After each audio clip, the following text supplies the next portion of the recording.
অস্ট্রেলিয়ার একজন ডক্টর, নামটা এখন মাথায় নেই, কয়েকদিন আগে আমি ওনার আর্টিকেলটা পড়লাম, অ্যাবসলিউটলি 2 সপ্তাহ আগে, মুসলমান ডক্টর।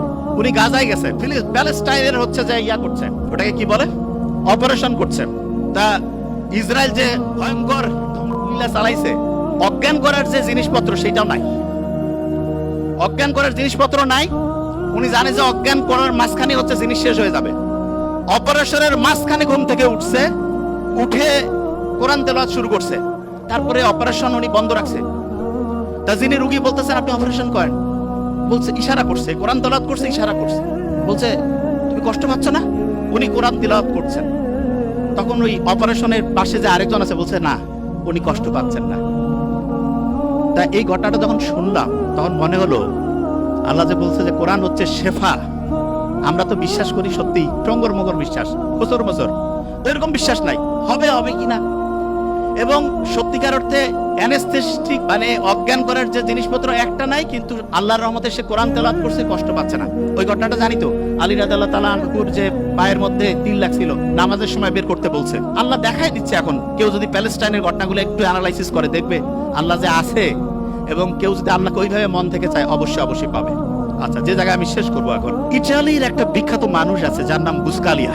উনি যেখানে যাইতো ওনার কথা শোনার জন্য হাজার হাজার মানুষ এসে উপস্থিত হইতো। তোর আগে একদিন জিজ্ঞেস করছে যে আপনি এত কিছু জানেন কি করে? উনি বলতেছে যে আমাদের ফ্যামিলিতে আব্বার একটা অদ্ভুত নিয়ম ছিল। সেই নিয়মটা হচ্ছে এরকম, প্রত্যেক দিন রাতের খাবারটা আমার বাবা আমাদের সব ভাই বোনকে একসাথে নিয়ে খাইতো, এবং প্রত্যেক সন্তানকে তিনি আলাদা করে জিজ্ঞেস করতেন what did you learn for the day, আজকের জন্য তুমি কি শিখছো? প্রত্যেককে বলতে হইতো। একজন যদি ঠিকভাবে বলতে না পারে যে আমি আজকে কিছু শিখি নাই, খাবার টেবিলে খাবার রেডি, এক এক করে সবাই উত্তর দিচ্ছে, একজন বলছে আমি ঠিক আজকে কি যে শিখছি বুঝতেছি না, বাবা বলতো খাবার একটু দেরি হবে, বই নিয়ে আসো, পড়ো,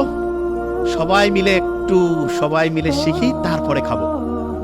তা বুসকালিয়া বলতেছে যে আমরা যখন ছোট ছিলাম আব্বার এই অদ্ভুত আচরণে খুব বিরক্ত হইতাম, যে কি টর্চার শুরু করছে আমাদের।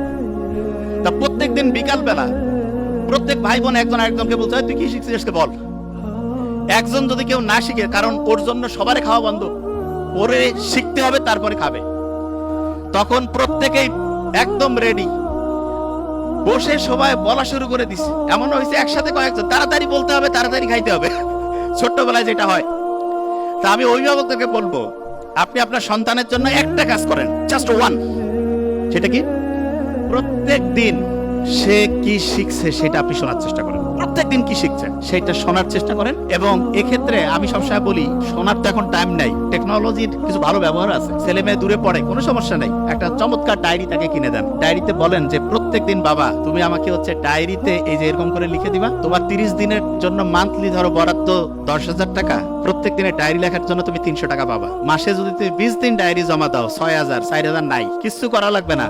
ছোট্ট মানুষ তো, সে চিন্তা করবে আমার এই টাকাটার দরকার আছে, ঠিক না? তুমি ডায়েরি লিখে দিবা না, তোমার কিছু করতে হবে না, ওকে ফাইন, দেখা যাবে তুমি 4,000 টাকা কম পেয়ে কিভাবে চলো। এবং এটা রেগুলার করতে হবে। আমার ছোট ভাই ওইখানে আছে ডক্টর নোবেল, তারা যখন কলেজে পড়তো আমি ওদেরকে রসুন আর গরুর মাংসে ঝোল দিতাম, আমি মেডিকেলে পড়তাম। তা আমার বন্ধু, আমার রুমমেট যারা বলতো দোস্ত তুই এরকম কেন রে, একটু গোস্ত দিবি। আমি বলছি না, এখন গোস্ত খাইলে ভবিষ্যতে গোস্তের কি আকর্ষণ সেটা থাকবে না। এই জন্য অনেকে আছে না সন্তানকে সবকিছু দিয়ে দেয়, মোটেই না। আপনার যা কিছু আছে ওইটা যদি সন্তান বুঝেছে ওইটা ওর, আপনার সন্তান ধ্বংস হওয়ার সম্ভাবনা 99%। এই জন্য সন্তানকে কষ্ট করাইতে শিখবেন, এবং এটা ম্যান্ডেটরি। এবং তাকে বুঝাতে হবে যে বাবা তুমি যেই ফ্যাসিলিটি পাচ্ছ এটা হচ্ছে এক্সট্রা, তোমাকে নিজে সবকিছু করে সামনে তোমার হিসাব, তোমার আমল তোমার হবে।